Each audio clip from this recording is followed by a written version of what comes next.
And we have turned. Welcome back to the stream, everybody. That was Scarlet Scar off of the Yakuza Kiwami soundtrack, which is essentially the theme song for Shimano and the Shimano family. Which, you know, I don't know, I felt like playing that because A, it's a pretty kick-ass song, it's actually kind of fitting for Shimano himself, and hey, let's pay tribute to the ugly bastard because he bit the big one when we were playing that last night. Spoilers for Kiwami, I guess. But, before I begin, there she is. There she is again. It's her favorite spot. Yeah, she's just glaring at me now, so we'll just leave her alone. But yeah, welcome back to the stream. I am slightly lighter in the hair, because I went out to get a haircut earlier. Got back just in time, because it is crappy out now. We are getting some kind of rainstorm. You know, Merry Christmas, here's a rainstorm. And, yeah, alright. So that being said, because of the weather, I don't know how stable the stream is going to be. I'm not expecting we're going to have any power problems, but you never know. Anything can happen. But hey, we'll see how it goes. But yeah, because I only got to play like maybe roughly an hour of it last night, I'm going to dive back into Kenshi because I have a problem. And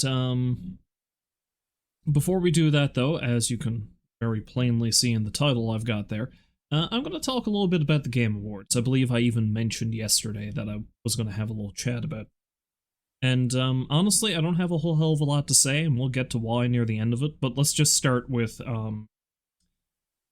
well, to begin with, I only vaguely know who won the various awards that they did, and I honestly don't really care.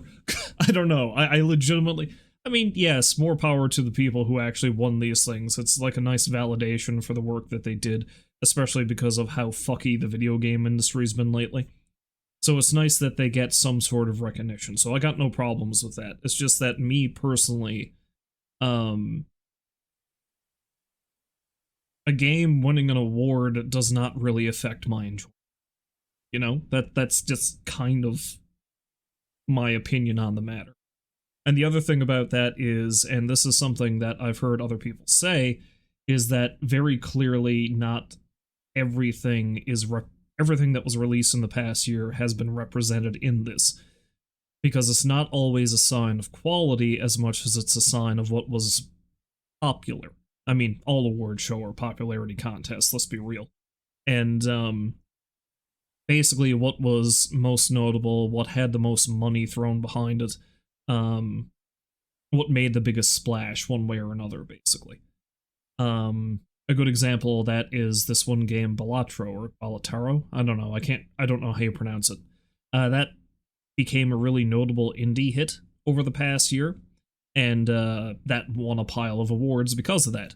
Two of the awards it won seemed kind of redundant, because one was like Best Indie Game of the Year, but also Best Indie Debut. I guess maybe that means the person who made it, this was the first game they made, I don't know, but it just seems like both of them are kind of the same thing. It's strange. But yeah, because I know I've listened to, well, I mean, I listened to a couple of video game podcasts. One of them is Retronauts, which really doesn't talk about this at all because it's right there in the title. They talk about older games. The other one is this one, Triple Click, and they were talking about it.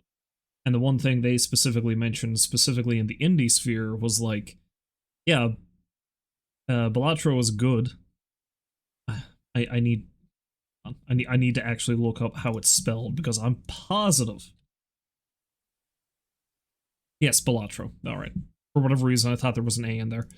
But they were like, Balatro is good, but there's so many other games that were released this year that were just as good, if not better. One that I was going to play the demo of, but I never got around to, and I'm actually interested in playing, is Tactical Breach Wizards. I've heard nothing but good things about that game. That does not get mentioned at all. It wasn't even nominated. But, like, it was fairly competently put together. It's a really fun game. It was actually made by somebody who made one of my favorite indie games from, like, 10 years ago. Gunpoint, it's called. And he also made Heat Signature, which I own, but I haven't gotten around to playing. And yeah, that doesn't get mentioned at all, apparently. And there were so many other, I don't know. So again, it's kind of weirdly skewed the way these things are picked. But yeah.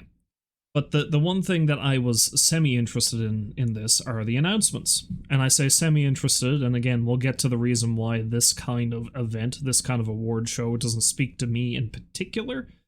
But I'll get to that after I go through the list of the games that were announced, because let's face it, well, apparently this year the award show was better for, like, actually being an award show and not a giant commercial. It still is a giant commercial, because that's how they pay their bills, let's be real. So, a few of the announcements were interesting. There's a new Ninja Gaiden game coming out, which I don't know when the last one was released. I want to say at least 10 years ago, if not closer to 15. So that's pretty impressive. I'm not going to say all of these, because I don't know what some of these things even are. A sequel to Slay the Spire is being released, which I've only played a little bit of that, but, you know, it's pretty fun. Dave the Diver is either getting a new expansion or full-blown sequel called Dave the Diver in the Jungle. That's another one of those games that I've heard a lot of great things about. I have not been able to play. Shadow Labyrinth seems interesting because that's a new game by Bandai Namco that looks like it's a Metroidvania-style game, except there is some kind of robot thing that's following your main character around, and it looks a hell of a lot like Pac-Man. And the game uses a lot of Pac-Man imagery and sound effects, so I'm kind of interested to see what that one turns out to be like.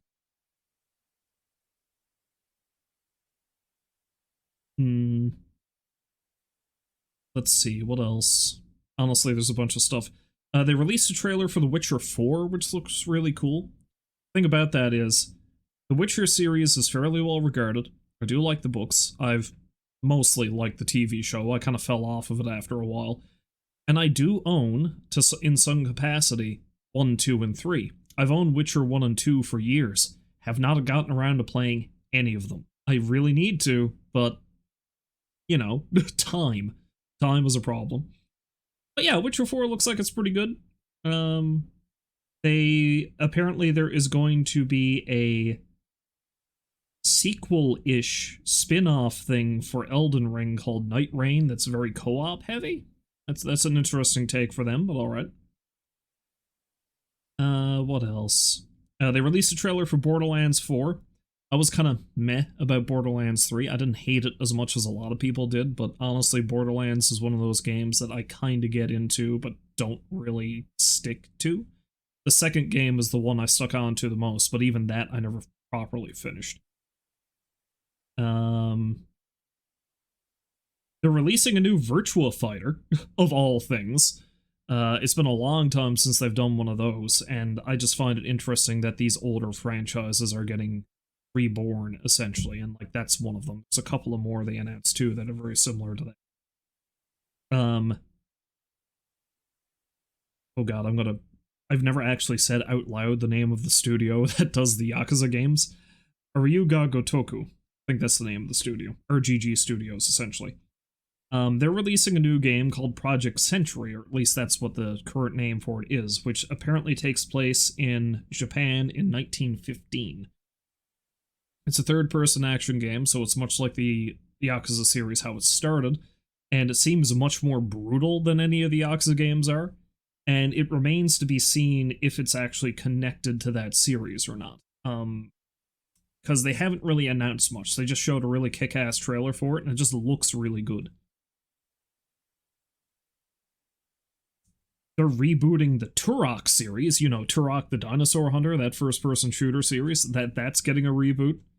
So that's something else that's getting brought back to the fore. We're getting a new Onimusha. It's been a long time since we've gotten one of those. We're getting... what else? Mafia the Old Country. Mafia is a series that I've played a little bit. I've dipped my toes into. I own a couple of them through PS Plus now, and I still haven't gotten into it. But Mafia the Old Country looks interesting. So, like, it had a very impressive trailer. I've seen the trailer, so I wouldn't mind diving into that series just to refamiliarize myself with it. Okami is getting a sequel. Now, I never had a chance to really play Okami when it originally came out 18 years ago, but I see that they've remastered it recently. fellow Newfoundland streamer. She pops up in the chat every now and then. Lacefront, she streamed it a little while.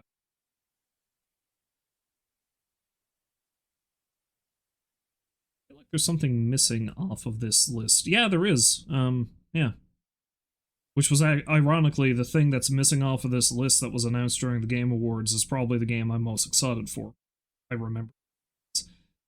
Something called Intergalactic the Heretic Prophet was also released. It's a new IP from Naughty Dog, so you know, the Last of Us Uncharted crowd. And my reaction to that is, I like the stuff Naughty Dog has made, but it's never hooked me like it's hooked a lot of people, you know? I had a good time with the Uncharted series. Some of the games were weaker than others. Really liked The Last of Us. I've never played Last of Us 2, and honestly, I don't think I'm going to. That was just released at a bad time, because, you know, I've mentioned before on stream, like, Last of Us Part 2 was released pretty much around the time that the COVID pandemic really hit. I was like, do I want to play a really depressing, apocalyptic game? Or do I want to play Animal Crossing? The answer was I want to play Animal Crossing. So, you know, I just lost any interest in playing that game after that. But yeah, the trailer Naughty Dog released for this new IP that they've made is the first new IP they've come up with since Last of Us back in 2013.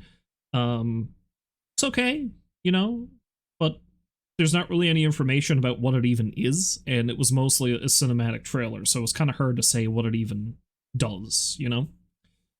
The other thing that I think was announced during the Game Awards, but it's not on the list that I was just looking at, is a game called Dispatch. Now, that's the thing I'm most excited for, and what that is, it's a game that is made by a bunch of former Telltale Studios staff, like, I mean, the crowd who were in it during their heyday. So these are people who worked on the original Tales from the Borderlands, they worked on The Wolf Among Us, they worked on The Walking Dead, and it's a game called Dispatch.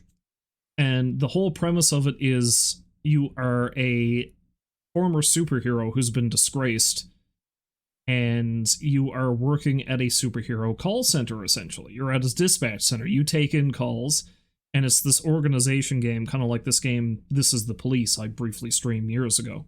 And you have to, like, assign different superheroes to these different calls and work out how, you know, and of course, in standard old school Telltale fashion, it's the story-driven point-and-click game where you kind of, like, use this and you go on. And it's got an all-star cast. The art style looks really cool. It looks like it's got that signature kind of weird Telltale humor.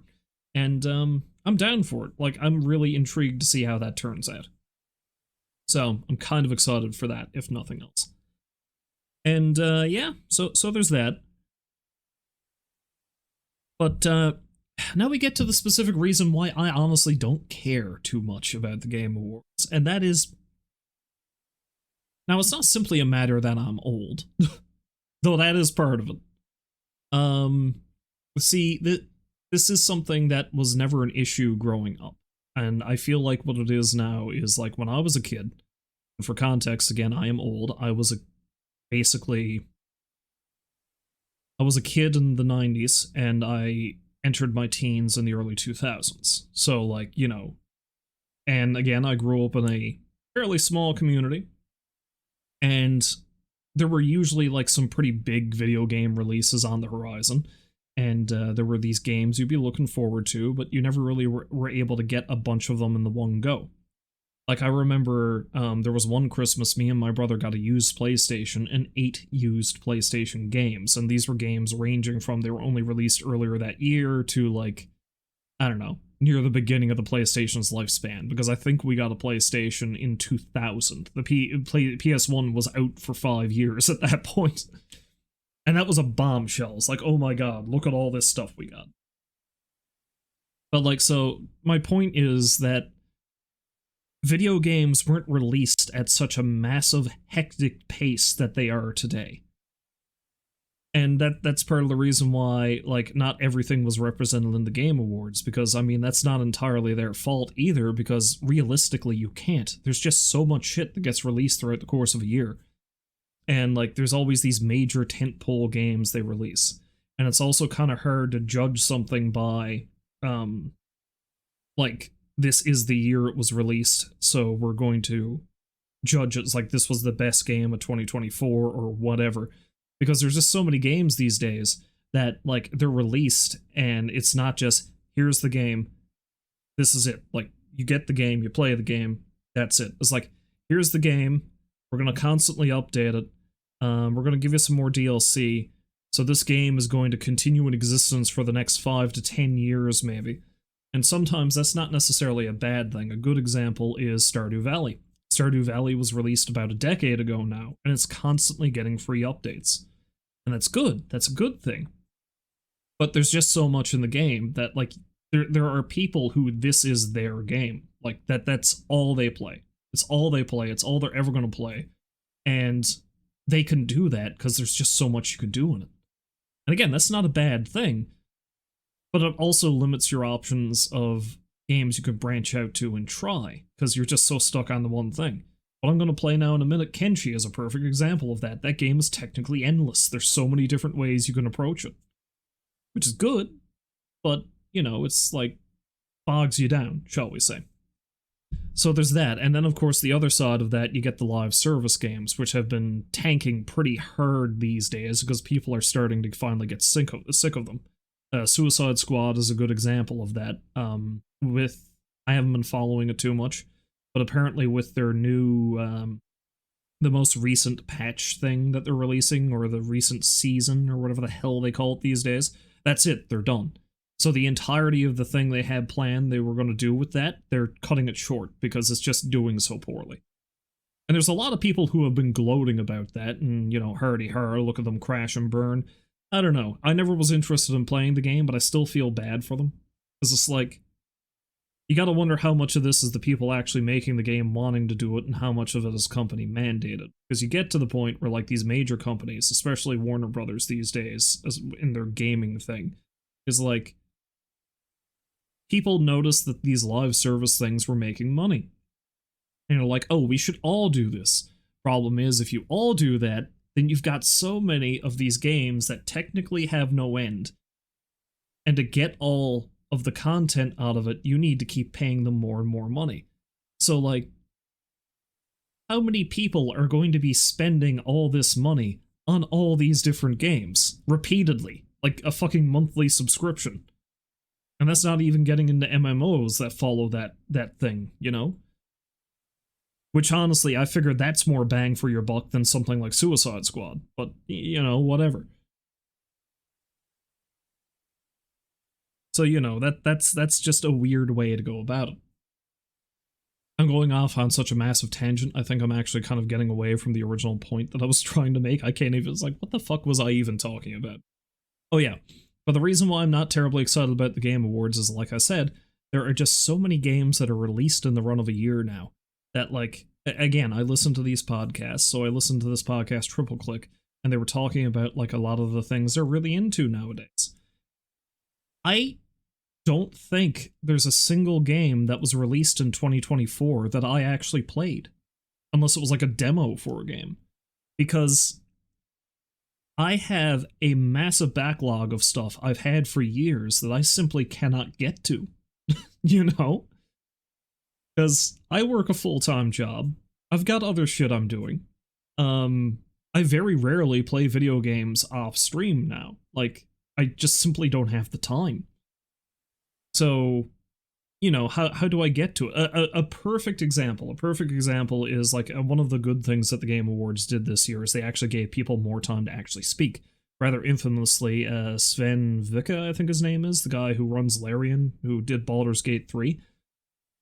I think they won Game of the Year last year, and, like, he got up to do his little speech, and he was specifically passionately talking about, you know, the state of the games industry, and the reason why Baldur's Gate did so well is because you could tell they actually created it with love, like they actually enjoyed what they were doing. They weren't, like, chasing the almighty dollar, they weren't exactly, you know, following trends, they just wanted to make the game the way they wanted to make it, and it's cool. They started cutting him off and ushering him off stage as he was getting through that. That was very infamous, so what they did this time is they gave people a little bit more leeway to speak. And he was the one who presented the Game of the Year award this year, Sven. And he used that to have a little preamble at the beginning to drive home the point he made before. It's like, you know, the game of the year is not somebody who follows these trends like the live service bullshit. And he makes that point. And I was like, okay, yeah, cool, all well and good. But then you get back to what I'm saying here about so many great games, so many well-regarded games, just not enough time to play them. Baldur's Gate 3 is a great example. Because I would like to play it. I would like to play that game. I've heard so many good things about it. I know people who have spent a pile of time in it. And therein lies the rub. Because I've heard some people talking about, like, oh yeah, like Act 2 is the best act, and you can spend, like, a lot of time in there and stuff like that. So, like, I think it's like a 4 or 5 act game or something like that. You get to Act 2, and, like, before you finish it, you could have easily sunk 100 hours into the game. 100 fucking hours. I was like, how can I have the time to do that? I mean, Jesus, I'm trying to play through the Yakuza series. I've only made it as far as the first game in the last, 3-4 years? How do I find the time to do this? Not to mention the price of getting. Now I'm really going to sound like a complaining old man, but like the price of video games just keeps going up and up. And a lot of times video games get padded out to try to justify the amount of money you're paying for them now.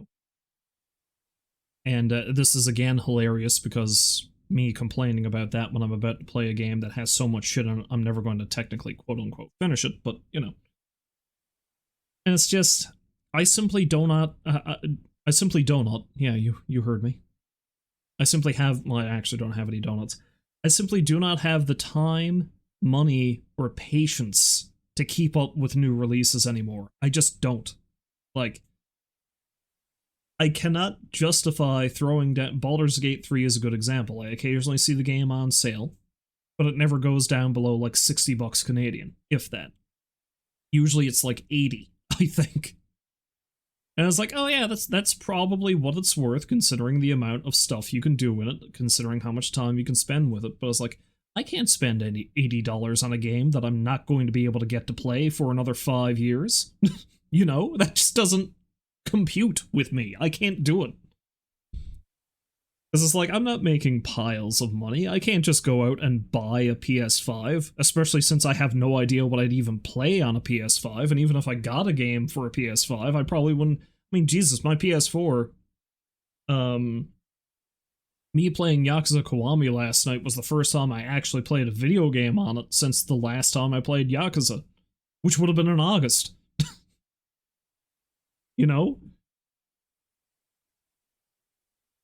I know this is basically an old man complaining now, but yeah, that's just it. I don't have time. I have the money, but I need to spend it on other things, and I just cannot keep up with new releases. I mean, just think about it. Like, the last few games I've streamed, Kenshi, I think that was released in 2015. Yakuza, that was released in 2015. Hat in Time, 2017. So I haven't played anything, I haven't streamed anything lately that's been released in the last 5 years, I think. It's just, because I have so much shit I haven't touched. And,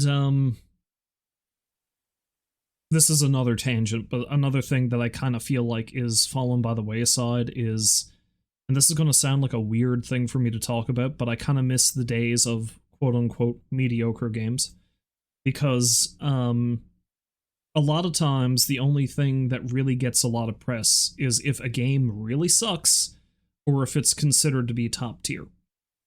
And there's so many things that are released that are in between those two lines.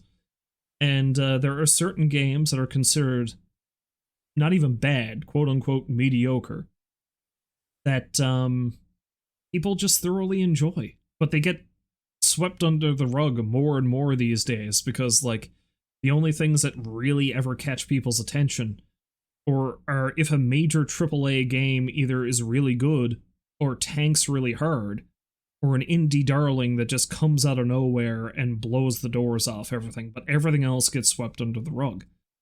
A good example of what I mean by mediocre game that is really enjoyable, and this is all down to personal preference, is the Godfather game that was released for the PS2. It's not a great game. It's not like, it's not going to approach any of the best of the Grand Theft Autos. but I played the shit out of it, like, because it did some interesting things. It was a really enjoyable game to just muck about in. The story actually wasn't that bad, all things considered, and I don't know, I just thoroughly enjoyed it. Days Gone was another example, that zombie one with the biker that came out of. It's not perfect. It's pretty boring in a couple of sections, like there's a lot of stuff in there that they probably could have cut out, but it had a fairly interesting story. I loved driving around on the motorcycle and upgrading it and scavenging for parts to keep the thing going. Like, that was probably the best gameplay loop in it. And the zombies, or excuse me, freakers, were legitimately terrifying. It is the most nerve-wracking of a zombie game I've played, except maybe Zomboid. Like, because I remember very distinctly, this was the moment that burned in my memory playing Days Gone. I was, I don't know, collecting flowers or some shit, so I parked the motorcycle on the other side of this stretch of road, and I was like, oh, there's a flower over there I need to get for this crafting recipe. So I start picking it, and then I kind of hear this noise. I turn around and I look, and there's a horde of like 100 of these goddamn zombie things just sailing up the hill after me. Scared the shit out of me. And that moment was like, yeah, you know what? I like this game. It made me shit myself, but I like it. And I don't know, it was because that didn't end up becoming like this wrecking ball of like massive hit. The only way people talk about it nowadays is the controversy over the fact that one of the guys that was behind the game was apparently a bit of a nutbar. Maybe, I don't know. I never did get the full story on that because I usually don't follow these things anyway. But I don't know. I feel like we really need to accept games that are not just like balls to the wall fantastic, you know? Because there's just so many games getting released. And I feel like this is kind of crippling things too, because every studio, or not even the studios, the people who produce these things, are like, no, this needs to be a massive success. Everyone needs to talk about this. We need to make all of this money off of this, so we're going to throw all this money at this game, and which is going to shoot us in the foot even more if it doesn't actually sell. And if it fucks up because of these executive decisions we made, we are going to can all the people who worked on it, even though they only did what we told them to do. You know? Never mind, the market is so oversaturated for games like this now that there's no breathing room for anybody anyway. Yeah, I wasn't expecting to go off on such a tear about that, but here we are. Anyway, I've kind of rambled on for about half an hour now. I think that's probably long enough. But yeah, bottom line, the Game Awards were okay. I didn't watch the whole thing through because I think it was 4 hours long. I don't have 4 hours I can set aside to watch that from start to finish. Come on now. I've got 4 hours I can set aside to play Kenshi, apparently, but I don't have 4 hours I can set aside to watch that. But I don't know. Some of the new announcements were exciting, but at the same time, I find it difficult to get excited about new announcements because I haven't even been able to get to games that have been released in the last 5 years, you know? Going back to Baldur's Gate 3, I'd really love to play that game. One day I will. It's not going to be... I was going to say it's not going to be this year. This year is almost over. It's probably not even going to be next year. Give it a couple of years. Maybe I'll be able to get into it. We'll see. I am dreadfully sorry that I went off on that tangent, but I don't know. Sometimes I feel like I actually need to get my thoughts out there because quite frequently I feel like I just start up, play the game, and sometimes don't even talk much while I'm playing the game. Which most streamers don't do that, I don't think. I don't know, I don't think that's a thing, but here we are.